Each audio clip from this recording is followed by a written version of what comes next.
kita kasih Tuhan sepanjang minggu ini. Sambil menunggu kita angkat pujian. Bersalah.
Cinta Tuhan.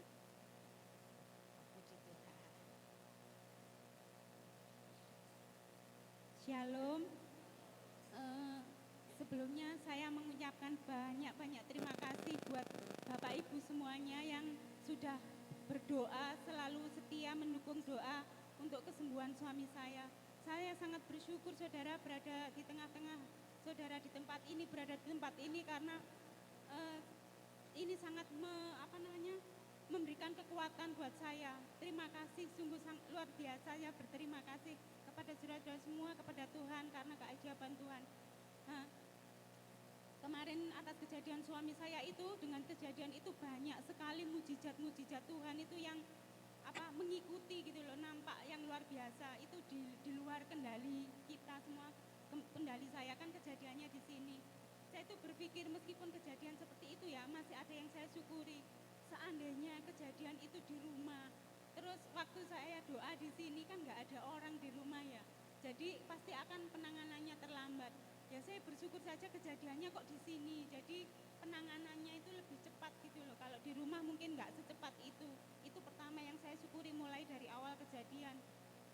Yang kedua, saat di rumah sakit itu prosesnya juga lancar sekali, semua Tuhan berikan kemudahan demi kemudahan, itu Tuhan selalu nyatakan.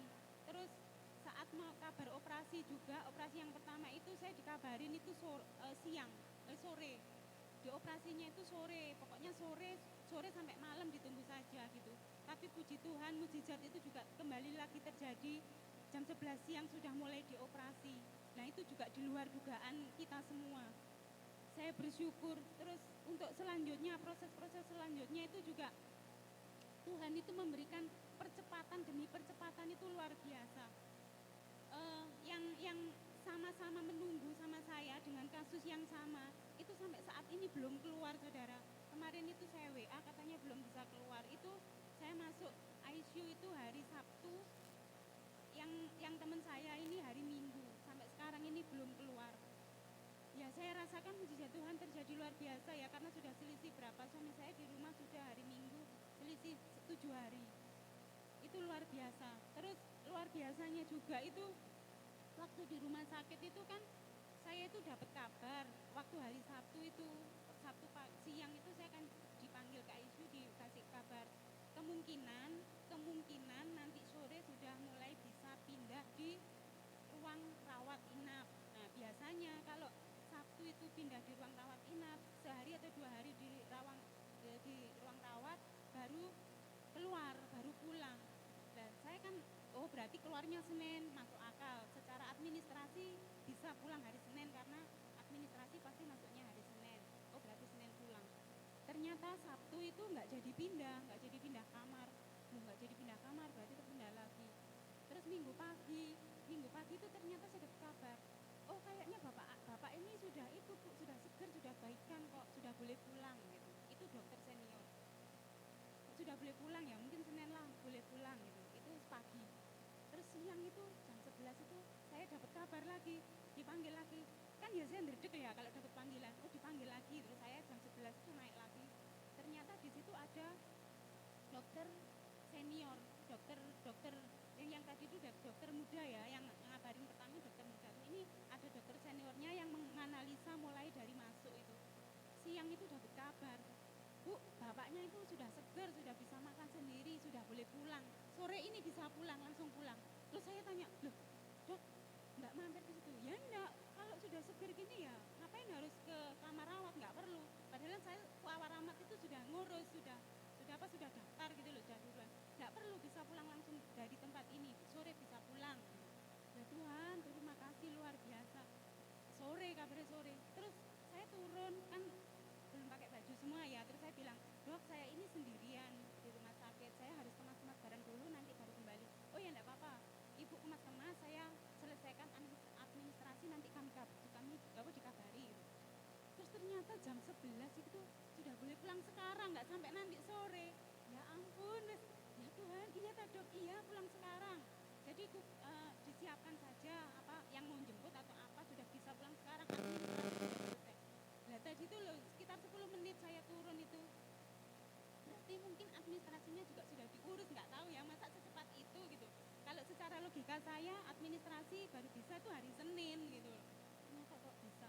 Ya ampun, jadi mengagetkan, hal yang luar biasa. Setiap kali saya dipanggil ke ICU itu saudara, saya tuh ya secara manusia yang duduk ya jaga sendiri. Saya ditemenin bapak 4 hari, terus selanjutnya jaga sendiri. Setiap mau masuk itu kan ngereweli, terus saya bilang sama diri saya sendiri, Tutut kamu harus kuat, kalau kamu nggak bisa nggak kuat, siapa yang mengurus? Tak marah-marahin sendiri supaya saya itu bisa kuat gitu loh. Setiap mau masuk lorong itu, kamu harus bisa, kamu harus kuat gitu.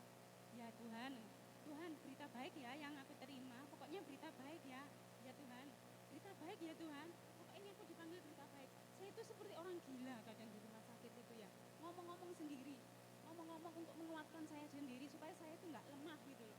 Jadi kan saya selalu pakai masker. Kadang orang-orang di sekeliling saya itu bilang gini, saya kalau sudah sekitar jam 10-an gitu sudah selesai semua, saya akan duduk bersandar gitu, berdoa, penyembahan apa, tapi pakai masker. Kadang orang-orang yang di sekeliling saya itu bilang gini, Mbak wes ngantuk, wes mulai layar sudah ngantuk soalnya semalaman nggak tidur. Benar saya nggak tidur, tapi saya berdoa untuk minta kekuatan sama Tuhan. Dan mujizat Tuhan terjadi saudara, banyak sekali mujizat-mujizat yang terjadi mengikuti. Terus percepatan itu ya, akhirnya kan saya telepon temennya Pak Amin itu untuk jemput karena rumahnya dekat situ. Oke beres, sudah pulang. Kemarin waktu saya masuk kerja pertama itu juga diomongin orang-orang, saudara saya itu loh di rumah sakit itu 20 hari, kamu bisa 10 hari dengan kasus yang sama. Saudara saya itu dioperasi sekali kok, itu dioperasi 3 kali gitu. Terus Big Boss itu juga bilang, iku yo lek gak mujizat Tuhan ngono wis suamimu dengan kondisi seperti itu ya nggak tahu kok, tapi kok ya cepet kayak gitu. Pokoknya temennya suami saya itu yang dulu pernah serangan itu sampai sekarang itu juga kondisinya masih itu apa ya, pokoknya belum benar-benar stabil gitu loh, ininya masih belum bisa gerak leluasa. Pokoknya pokoknya mujizat tok tuh saudara, semuanya itu mujizat. Saya kalau melihat kejadian ya waktu itu nggak ada hati, soalnya kan nggak sadarnya itu lama, terus pokoknya gitulah. Terus saya cuma minta kekuatan sama Tuhan, hanya berserah sama Tuhan. Tuhan beri aku kekuatan, aku nggak bisa, aku sendiri, aku ngurus semuanya sendiri Tuhan, aku nggak mampu, Tuhan nggak gandeng aku nggak mampu. Pokoknya selama di rumah sakit itu memang kayak orang gila, ngomong-ngomong sendiri, kasih kekuatan sendiri, bilang sendiri sama saya. Kalau saya mulai takut, mulai mau nangis itu, tutut, nggak boleh nangis, kamu nggak boleh nangis, kamu nggak boleh kuat, apa nggak kuat, kalau kamu nggak kuat, siapa yang mau ngurus? Nggak ada, yang bantuin kamu itu nggak ada, kamu harus kuat, kamu tuh ngurus sendiri. Saya selalu bilang begitu. Saya bersyukur untuk doa-doa saudara semua itu yang buat kekuatan buat saya bersyukur sama Tuhan. Biarlah dengan kejadian yang saat ini itu bisa membuat keluarga kami itu semakin tahu bahwa Tuhan itu loh ada, Tuhan itu hidup, Tuhan itu selalu ada di saat kita mengalami kesulitan apapun. Kalau kita mau berserah sepenuhnya sama Tuhan, Tuhan itu selalu ada, Tuhan itu selalu menggandeng kita, menggandeng tangan kita. Terima kasih, semua menjadi berkat buat kita semua. Amin. Puji Tuhan, berkat yang luar biasa melalui kesaksian berikut. Masalah yang kita hadapi itu memang kita tidak siap, saudara. Tapi di situ Tuhan punya rencana yang indah dalam setiap masalah yang kita hadapi. Secara manusia kita mungkin tidak mampu. Saya juga pernah mengalami itu. Saya down. Tapi Tuhan itu sungguh luar biasa. Justru di saat kita lemah, Tuhan mengangkat, ini loh, aku itu hidup. Kuasa itu berkuasa, mujizat itu masih ada buat kita yang percaya sama Tuhan. Jangan tinggalkan Tuhan setiap apapun yang kita hadapi, masalah apapun yang kita hadapi. Mungkin kita doa itu kok nggak ada, sepertinya nggak ada jawaban. Tapi berjalannya waktu itu Tuhan itu memberi. Kamu percaya apa enggak sih mujizat itu Tuhan? Pagi ini saudara, mari kita persiapkan hati kita lebih lagi bahwa Tuhan kita itu hidup, Tuhan itu ada selalu untuk kami. Kita mau persiapkan hati kita untuk mendengarkan firman Tuhan, menyanyikan pujian karena salib.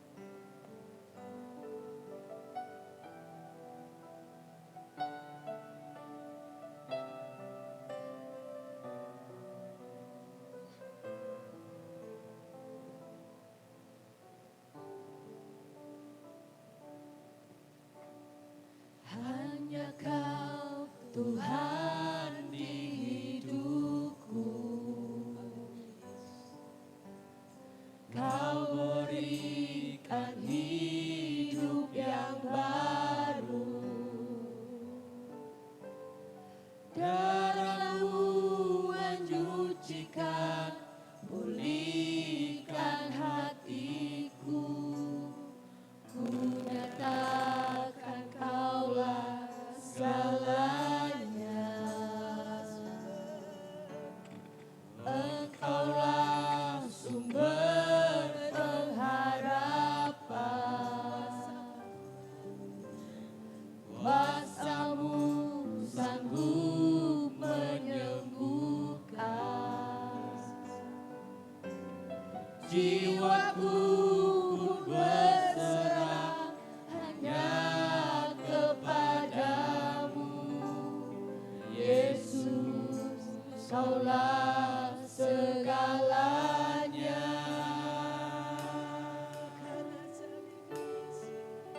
Karena salib-Mu ku hidup. Salib-Mu ku menang. Engkau yang berkuasa, sanggup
mujizat-mujizat-Mu di dalam hidup kami Tuhan. Kami percaya karena salib-Mu Tuhan kami menang. Karena salib-Mu kami hidup, karena salib-Mu kami sembuh Tuhan. Terima kasih Tuhan, terima kasih. Tuhan Yesus, biarlah segala yang kami naikkan, segala puji-pujian ini Tuhan bisa menyenangkan hati-Mu Tuhan. Bisa melebarkan kerajaan-Mu Tuhan Yesus. Sebentar kami akan mendengarkan kebenaran firman-Mu Tuhan. Terlebih Tuhan ampuni segala dosa kami, segala pelanggaran kami Tuhan, segala yang tidak berkenan di hadapan-Mu. Ampuni kami Yesus, layakan kami menerima firman-Mu Tuhan pada pagi hari ini Tuhan. Tuhan Yesus, kiranya Engkau juga Tuhan berkati hamba-Mu yang akan menyampaikan firman-Mu Tuhan. Biar setiap apa yang hamba-Mu sampaikan bisa bertumbuh dan berbuah dalam kehidupan kami Tuhan. Bisa menjadi rema dalam kehidupan kami. Berkati Tuhan. Tuhan kiranya juga Tuhan Kau tutup bungkus ruangan ini Tuhan. Kau tutup bungkus hati kami Tuhan. Bila ada kuasa-kuasa kegelapan yang ingin mengganggu. Di darat, di udara maupun di laut Tuhan. Atau di mana saja yang ingin mengganggu ibadah kami pada malam hari. Kami bersatu hati Tuhan, kami tengking hanya di dalam nama Tuhan Yesus Kristus. Biar kuasa-Mu saja yang ada di tempat ini menyertai setiap kami. Terima kasih Tuhan Yesus. Terima kasih kami siap mendengarkan kebenaran firman-Mu. Hanya di dalam nama Tuhan Yesus Kristus kami sudah berdoa dan mengucap syukur. Haleluya. Amin. Puji nama Tuhan. Bapak Ibu silakan duduk. Hari ini kita bersuka cita karena kita masih diberikan kesempatan untuk memuji membesarkan nama Tuhan. Ini semua karena berkat Tuhan. Amin. Ya, tadi kesaksian yang luar biasa. Saya yakin orang-orang Kristen itu dibuktikan kualitas imannya adalah ketika dia menghadapi persoalan, masalah, penyakit, tetapi selalu bisa mengucap syukur, selalu mengambil sesuatu yang positifnya. Karena apa Bapak Ibu? Hidup itu pilihan. Meskipun orang itu dikasih berkat, tetapi ketika dia melihat orang lain yang berkatnya jauh lebih banyak, maka dia akan berpikir, duh, kenapa berkat saya tidak seperti orang itu? Lihat, jadi berkat yang kita terima tidak akan menjamin mulut kita, hati kita bisa mengucap syukur. Ketika kita melihat dan membandingkannya dengan berkat orang lain. Tetapi kebalikan, ketika menghadapi masalah, meskipun kita itu menghadapi problem yang begitu berat, tetapi kalau kita memilih mengambil yang baik, kita bisa melihat di bawah lebih banyak masalah, lebih berat masalah, maka kita bisa mengucap syukur. Amin. Hari ini saya akan memberikan tema yaitu berdua lebih baik. Ini bagus untuk pasangan suami istri, buat pemuda remaja yang ingin mencari pasangan hidup, juga anak-anak. Ini menjadi bekal bagi kita semua. Kita akan masuk dalam 3 poin yang berbeda nanti diakhiri. Mari kita buka Pengkhotbah 4 ayat yang ke-9. Pengkhotbah 4 ayat yang ke-9. Mari kita semua bangkit berdiri kalau kita sudah menemukan ayat ini. Pengkhotbah 4 ayat yang ke-9. Bisa dibesarin sedikit Pak suaranya. Pengkhotbah 4 ayat yang ke-9. Sudah ketemu semua, katakan amin. 1, 2, 3.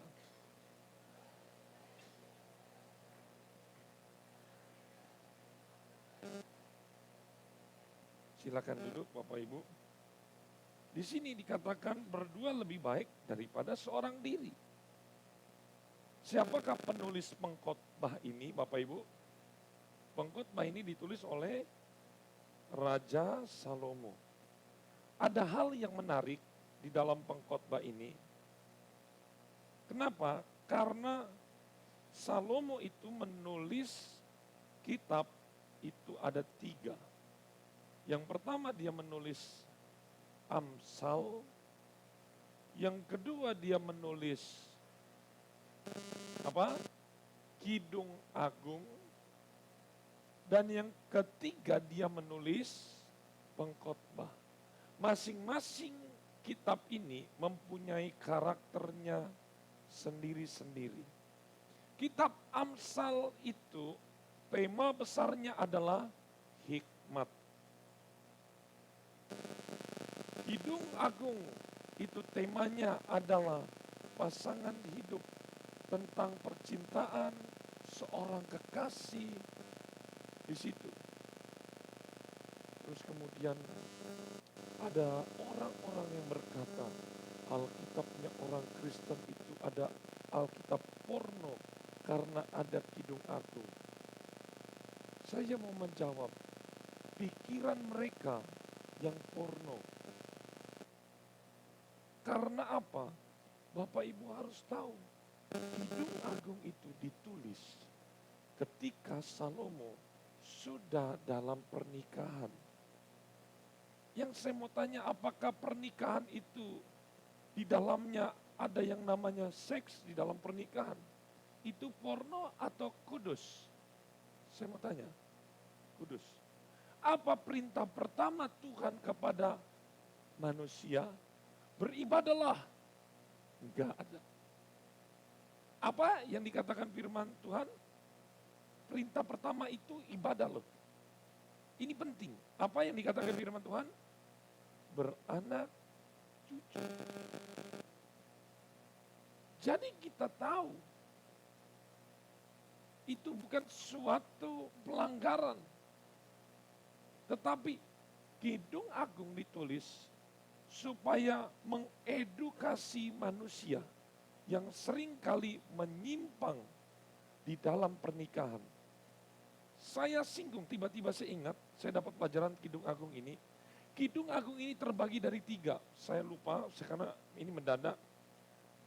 Di bagian yang pertama, Kidung Agung itu membahas pranikah, sebelum nikah. Bagaimana mendapatkan jodoh yang baik.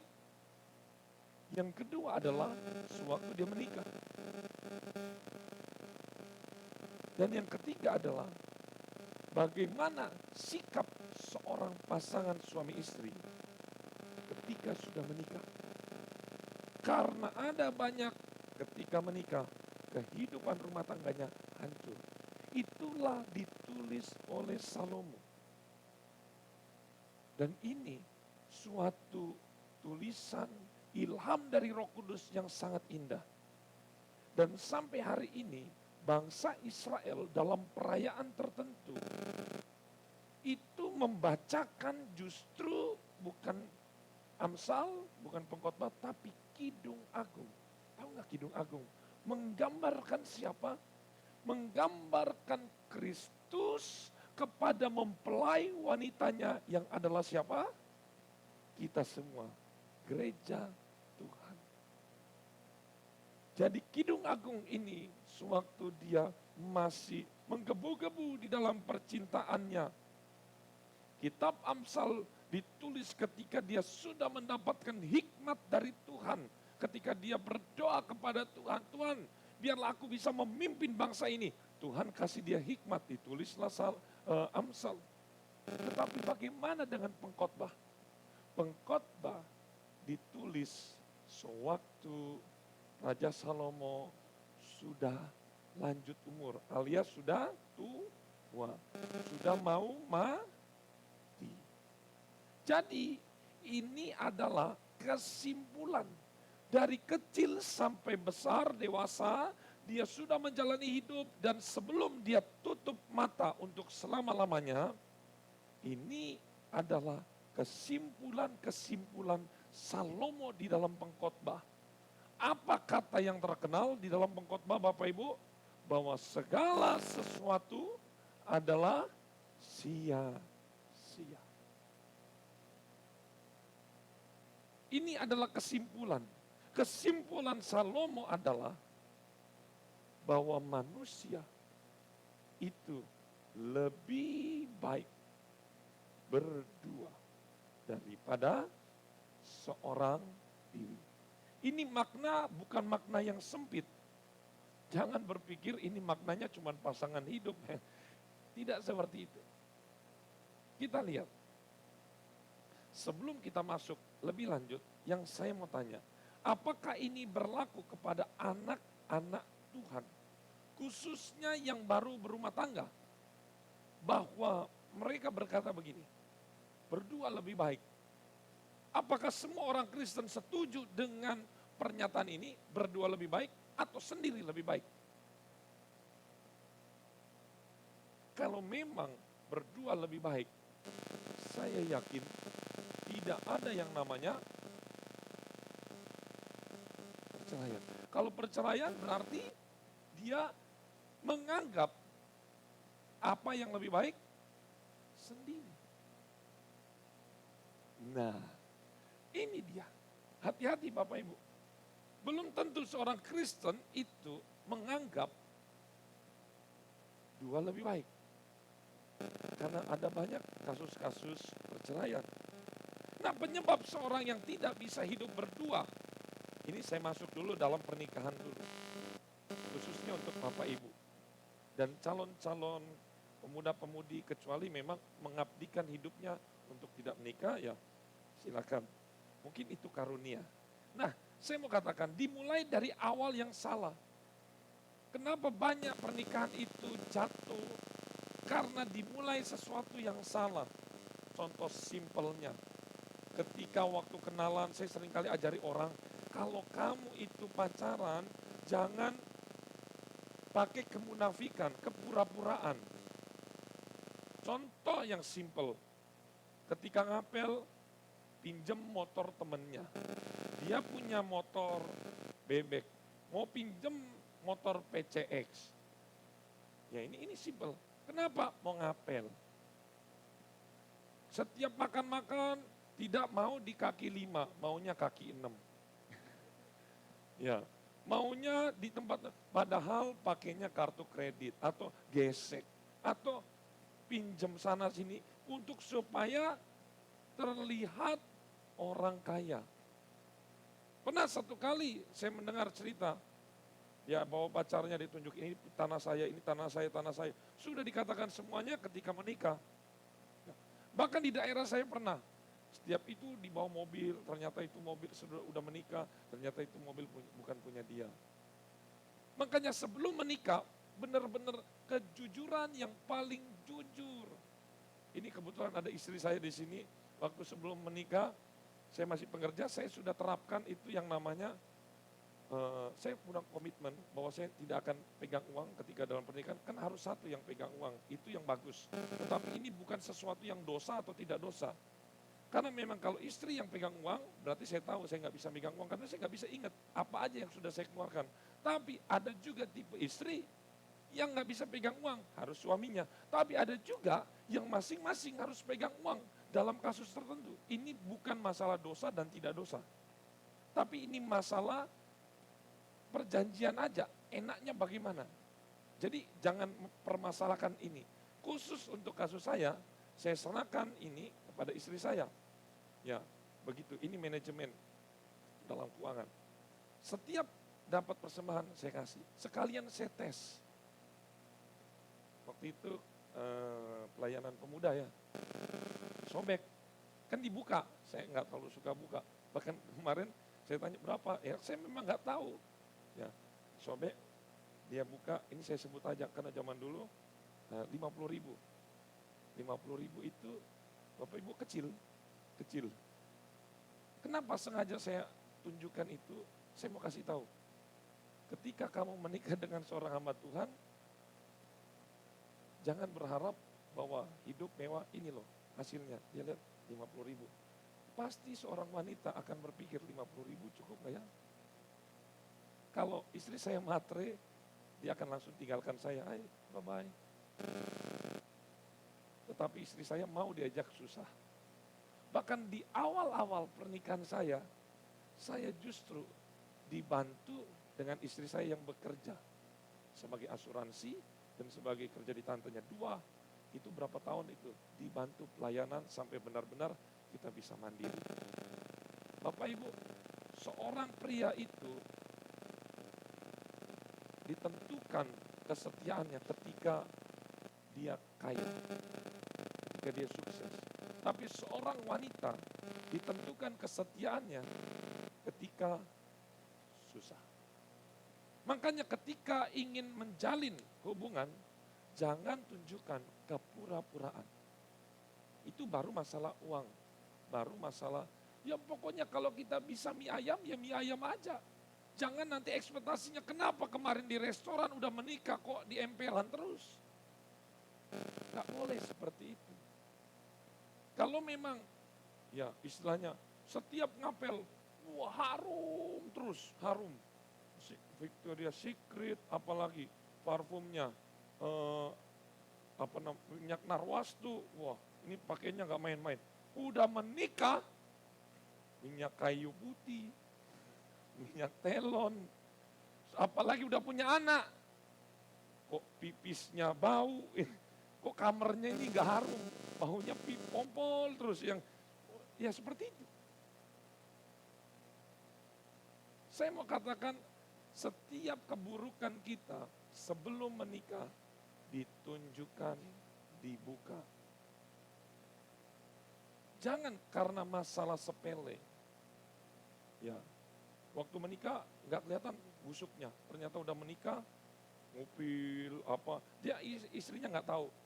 Terus sebelum menikah kentut aja ditahan. Waktu, tapi udah menikah, Dot, kamu, Dot, terus aja gantian, ayo. Ya begitu. Sana Dot, sini Dit, Dot. Ya seperti itu. Nah, yang hal-hal seperti ini, itu harus dibuka. Jangan sampai ketika sudah menikah, kita mengalami namanya penyesalan. Ini khusus untuk anak-anak muda yang ingin mencari pasangan hidup. Bagaimana yang sudah menikah, terima apa adanya. Karena gak mungkin nikah 10 tahun masih disembunyikan. Gak mungkin. Pasti busuknya suami, jeleknya suami, jeleknya istri, busuknya istri, yang paling tahu adalah pasangannya. Yang kedua, punya mindset yang salah. Mereka berpikir ketika misalnya saya ajari anak-anak muda, tolong, kalau kamu menikah, jangan berpikir hanya ingin menerima yang baik, menerima yang enak dan luar biasa. Kalau semua orang ingin menerima, itu nggak usah diajari, tidak usah persiapan. Ketika kita mendapat berkat, nggak usah diajari untuk mengucap syukur, pasti dia punya spontanitas, dia senang, dia happy. Tetapi kita harus mempersiapkan ketika menikah, ada dua hal. Kita bisa menerima pasangan kita apa adanya, bukan ada apanya. Yang kedua, kita harus punya prinsip, mau berkorban. Waktu saya belum menikah, saya bisa beli apa yang saya mau. Ini seorang pria. Dia mau beli baju, silakan. Dia mau beli motor, enak. Tapi ketika udah menikah, ya ampun, celana saya sobek aja yang dalaman ini 3 tahun gak dibeli-beliin ini, masih jahit. Sedangkan dia lihat, ya ampun, anaknya ya ampun baru terus, setiap bulan baru terus. Gak ada di sini, gak ada. Puji Tuhan kan sudah saya ajari kemarin ya, bahwa istri-istri harus memperhatikan suami. Karena ingat, istri-istri, anak itu akan meninggalkan suami. Dan meninggalkan orang tua. Itu pasti. Anak akan meninggalkan orang tua. Yang tersisa dalam rumah tangga hanyalah suami. Jangan sampai suami tidak diurus, hubungannya lebih dekat dengan anak daripada pasangan. Karena nanti ketika anak pergi, biasanya yang terjadi ibu-ibu, dia merasa dunianya runtuh. Dan dia mau dekat sama suaminya, sudah gak bisa. Karena jaraknya sudah terlalu lama, jauh. Makanya penting suami istri, sebisa mungkin kalau anak-anak sudah besar, tidur satu ranjang, satu kamar, itu penting. Jangan sampai posisi suami tergeser, tergerus karena anak. Anak-anak harus tahu diri bahwa orang tua itu harus yang namanya berdua akan menjadi satu untuk selamanya. Karena nanti kalian juga ketika besar akan melakukan yang seperti itu. Itu harus diajarkan. Contoh yang baik. Tenang aja Bapak Ibu, anak-anak pasti akan mengerti. Akan mengikuti teladan orang tua yang baik. Makanya ibu-ibu jangan suka jelekin bapaknya di depan anaknya. Iku lo bapakmu, iku. Kalau bagus, iku anakku. Kalau jelek, bapakmu iku. Sebaliknya juga seperti itu. Bapak-bapak tidak boleh menjelekan anaknya, menjelekan istrinya kepada anak-anak. Jadi anak-anak biasanya yang suka jadi korban. Kalau orang tua kalian udah mulai menjelekkan papa kalian atau mama kalian, kalian tinggal bilang begini aja, ini rahasianya boleh dari om. Kok mau menikah? Ya kayaknya salah sendiri. Bilang aja kemarin mau nikah. Karena di dalam diri anak-anak ada papa, ada mama. Anak-anak gak boleh hanya belain ibu aja. Gak boleh juga hanya belain bapak aja. Karena di dalam diri kalian itu ada dua pribadi yang indah. Makanya hormatilah orang tuamu. Tapi orang tua saya begini. Itu tidak menjadi soal. Karena nanti kalian akan menjadi orang tua, akan mengalami hal yang sama. Anak kalian akan berkata, kok orang tua saya begini? Nanti begitu lagi dia mulai cucu, kok orang tua begitu. Udah dari Adam dan Hawa begitu sampai sekarang. Tidak akan pernah berubah. Berikutnya lagi. Penyebab seorang tidak bisa hidup sendiri, karena apa? Ego. Ego itu contohnya bagaimana? Gak mau tahu, pokoknya kalau udah lagi ribut, kalau udah pokoknya itu udah susah. Karena tidak mau berkorban, tidak mau mengalah, tidak mau berbagi. Sebenarnya rahasia resepnya adalah ketika salah satu pasangan kita lagi tinggi, istri bisa meredakan, dia tahu. Contoh. Saya sering ajari dan saya dapat ilmu ini, ilmu mahal, saya dapat ini adalah begini ibu-ibu. Ketika suami pulang dalam keadaan perut kosong, sudah kehujanan, ban kempes, pulang lama. Ayo kamu begini, hati-hati Bapak Ibu-ibu.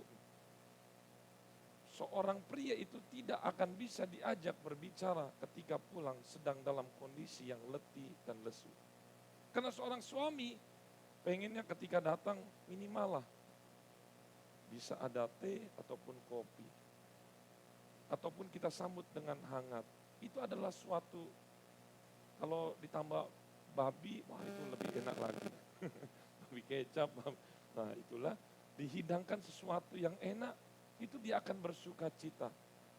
Meskipun suami kita salah, tapi tolong cara ngomongnya, momen kita nasihatin, marahin suami, itu harus tepat.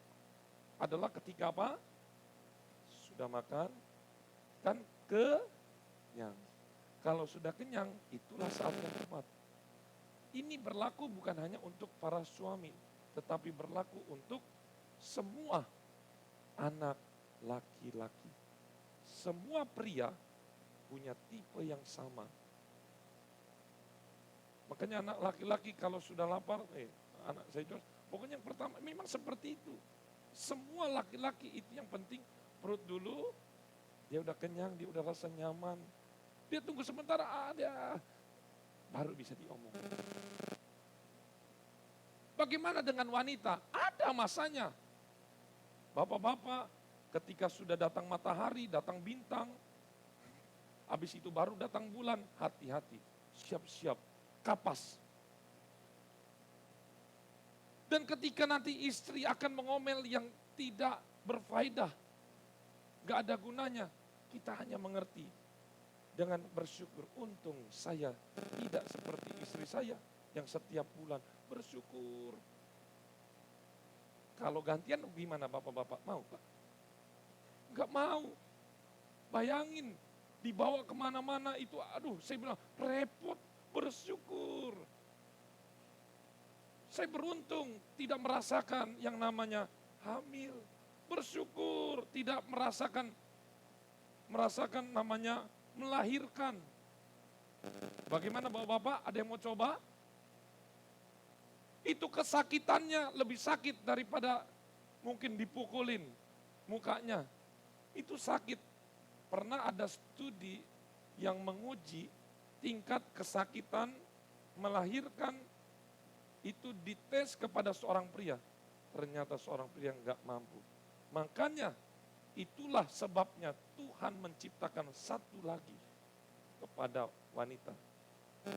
Karena wanita didesain, memang dia tidak kuat secara fisik, tetapi kuat secara emosional, kasihnya itu memampukan anaknya itu bisa keluar. Istri saya ketika anak-anaknya semua lahir, karena saya ikuti semuanya. Dari sebelum sama sesudahnya saya lihat jelas.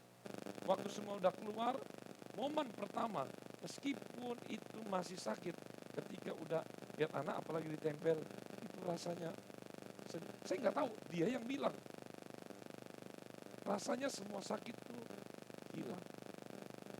Tapi saya membayangkan, nggak mampu. Makanya kalau saya tidak mampu, saya yang mampunya lihat dan menemani. Tapi ada bapak-bapak juga lihat istrinya, blok langsung ya. Ya, nggak takut lihat darah seperti itu.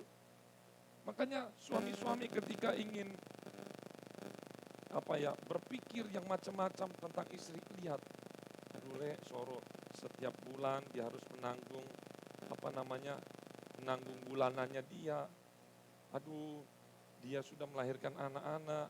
Aduh, dia sudah ngurus anak sepanjang hari di rumah.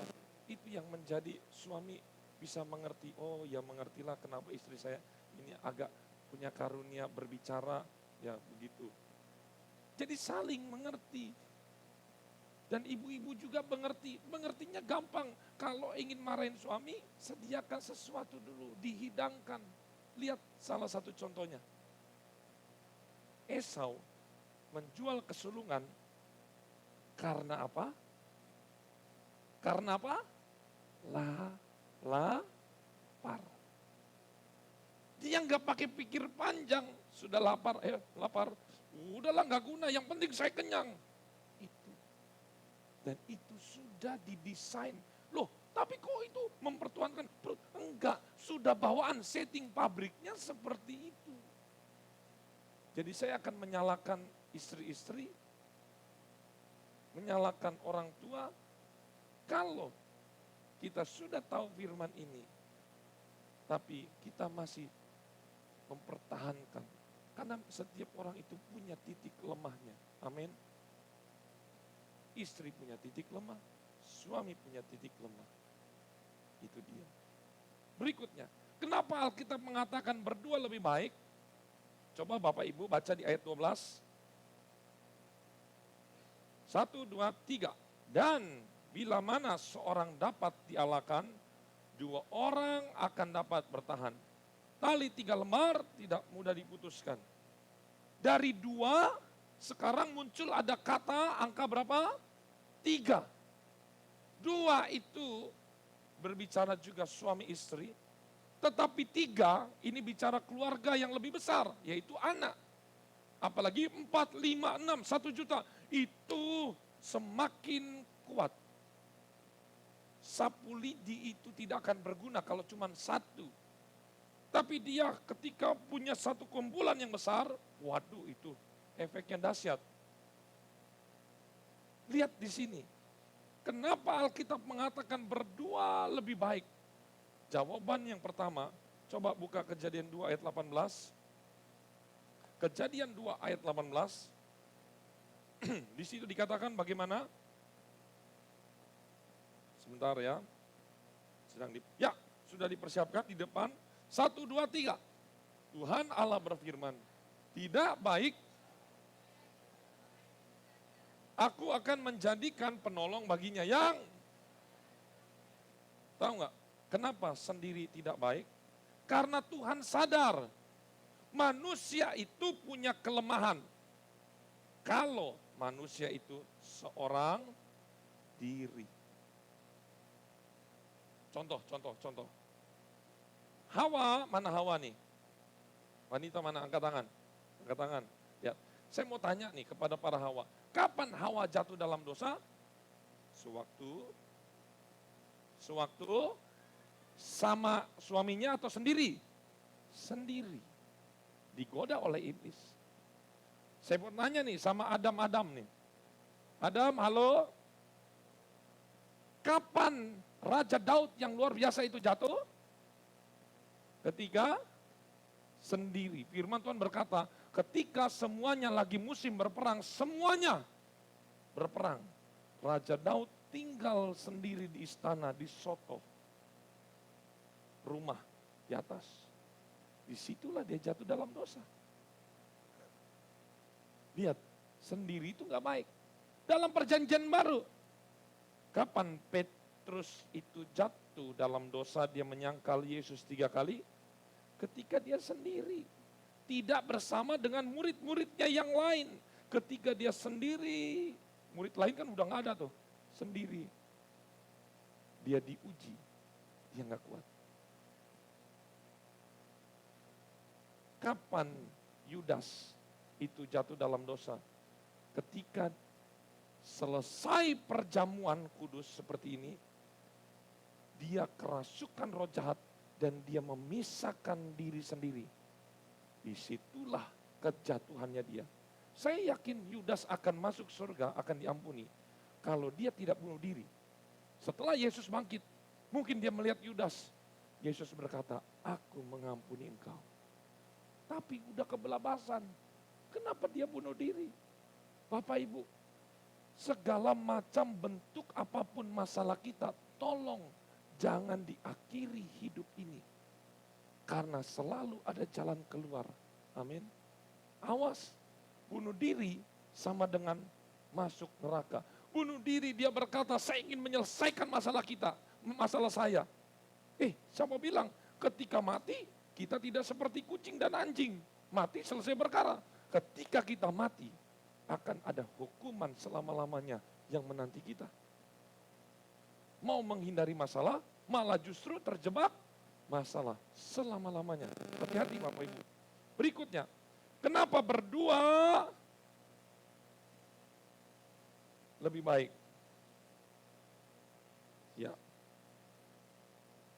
Kejadian 11 ayat 6. Kita secara cepat, Kejadian 11 ayat 6. Berdua lebih baik karena Kejadian 11 ayat 6. Di sana dikatakan, ia berfirman, mereka ini satu bangsa dengan satu bahasa, untuk semuanya ini barulah permulaan usaha mereka. Mulai dari sekarang apapun juga yang mereka rencanakan, tidak ada yang tidak akan dapat terlaksana. Dalam terjemahan Alkitab yang baru terbit ini, LAI TB2, di sana dikatakan, tidak ada yang tidak mungkin bagi mereka. Tidak ada yang tidak mungkin bagi mereka. Jadi artinya semuanya mungkin. Tidak ada yang mustahil. Ini biasanya ditaruh kepada siapa kata ini? Siapa yang bisa melakukan semuanya pasti mungkin? Tuhan. Malaikat berkata kepada Maria, bagi manusia itu mustahil, tapi bagi Tuhan itu tidak ada yang mustahil. Tapi muncul kata yang sama. Kalau mereka itu bersatu, tidak ada yang tidak mungkin. Tahu nggak Bapak Ibu? Suatu kejahatan saja, kalau bermufakat, bersatu, sepakat, menghasilkan kekuatan yang dahsyat. Makanya Tuhan kacaukan itu.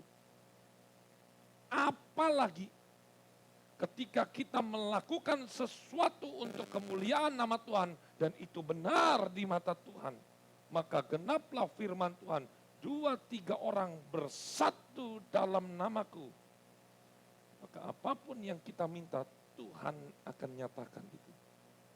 Amin. Jadi ketika kita bersatu, apa satu ini? Satu, GPDI kasih. Kita kuat di dalam Tuhan. Apapun masalah di depan kita, pasti bisa diselesaikan. Yang ketiga, Pengkhotbah 4 ayat yang ke-10. Kenapa Tuhan berkata berdua lebih baik, artinya sendiri itu nggak bagus. Lebih dari satu itu bagus. Tali 3 lembar tidak mudah diputuskan. Pengkhotbah 4 ayat 10 di sana dikatakan, karena kalau mereka jatuh, ini lagi seorang teman ya, yang seorang mengangkat temannya. Tetapi wahai orang yang jatuh, yang tidak mempunyai orang lain untuk mengangkatnya. Mirip seperti kesaksian tadi ya, Ibu Tutut. Ketika dia berkata, syukur di sini terjadinya karena kalau di rumah penanganannya akan lambat.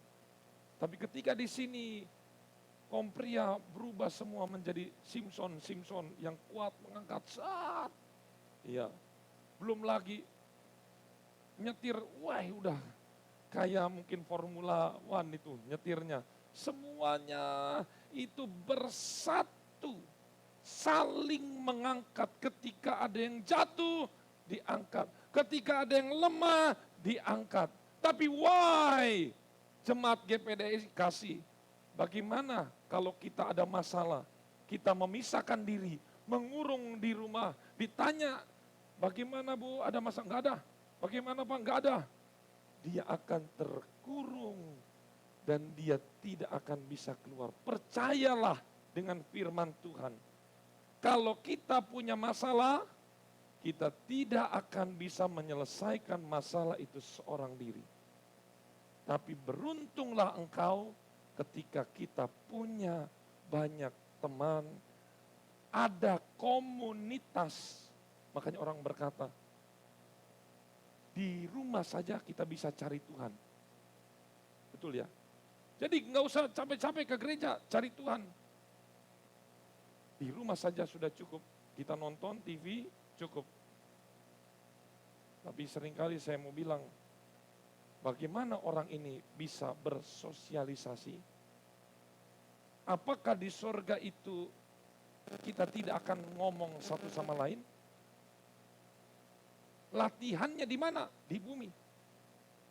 Makanya saya sering kali katakan, apakah orang yang tidak pernah ke gereja tapi dia ibadah sendiri di rumah masuk sorga?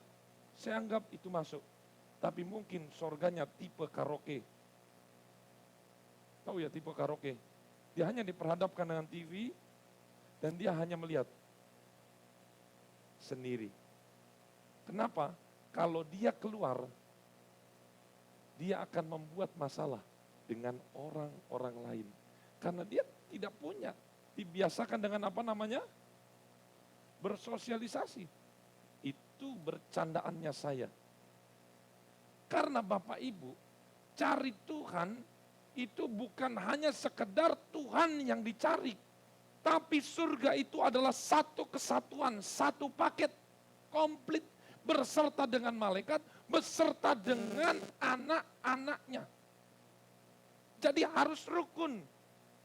Saya nggak mau ke gereja, pokoknya kalau lihat orang itu enak. Lah masalahnya kalau sama-sama di surga, yang pokoknya kalau di surga ada dia, saya mau ke neraka. Ya wes, ayo bagaimana? Ayo Bapak Ibu.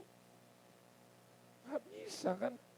Makanya firman Tuhan berkata, tidak boleh membenci. Di surga tidak ada isi orang suka benci orang lain. Karena kalau benci, daripada benci, kalau benci kan sama-sama orang. Sama-sama di surga bahaya. Surga menjadi tidak surga lagi. Kalau ada keributan. Disinilah kita dilatih. Mempersiapkan masuk dalam kerajaan surga. Supaya kita bisa bersosialisasi. Saling mengangkat yang lemah. Jangan memisahkan diri dari kelompok-kelompok. Semakin banyak teman, semakin hidup kita berkualitas. Amin. Ingat ya. Nah, arti daripada berdua itu sendiri, kalau kita lihat, Pengkhotbah 4 ayat 10, siapakah yang dimaksud berdua? Yang pertama kalau kita lihat di ayat 10, berdua itu artinya orang itu dan orang kedua itu adalah teman. Ini pentingnya. Daud punya sahabat, punya teman sejati namanya Yonatan. Mau hidup kita sukses, Bapak Ibu perhatikan baik-baik ini. Mau hidup kita sukses, berkualitas, resep yang pertama, miliki teman. Miliki teman, miliki sahabat yang bisa diajak curhat, bisa dimintai nasihat. Makanya saya seringkali bentuk TPI ini kan sudah mulai, ya, itu saling mengingatkan, itu yang pertama. Yang kedua, siapakah berdua itu? Kejadian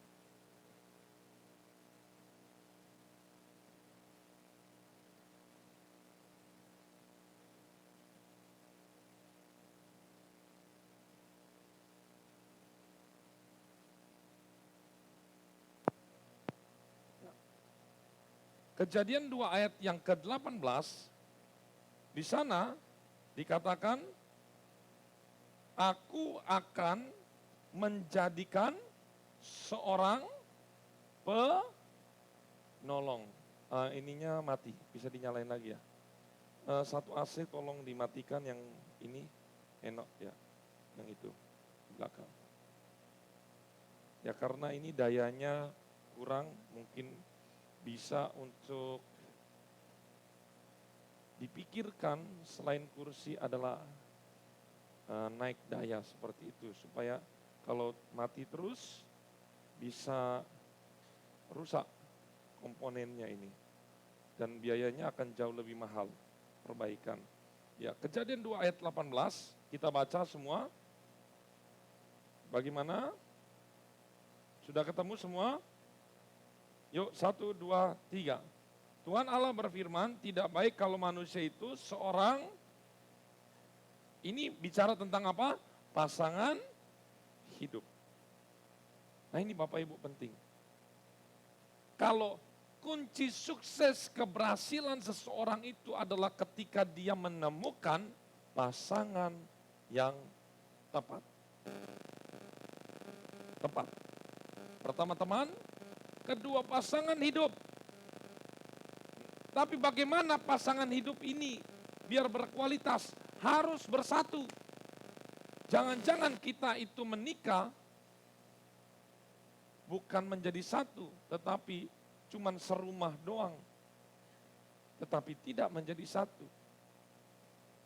Berkat Tuhan itu akan turun ketika sepasang suami istri itu ada damai, ada sukacita, tentram, auranya itu dingin begitu, sejuk, berkat itu akan datang.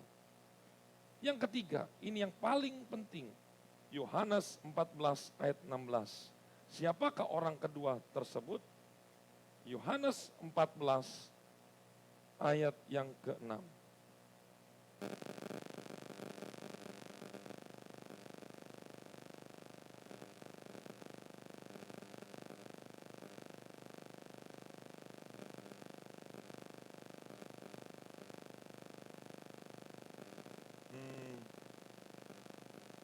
Yohanes berapa ya?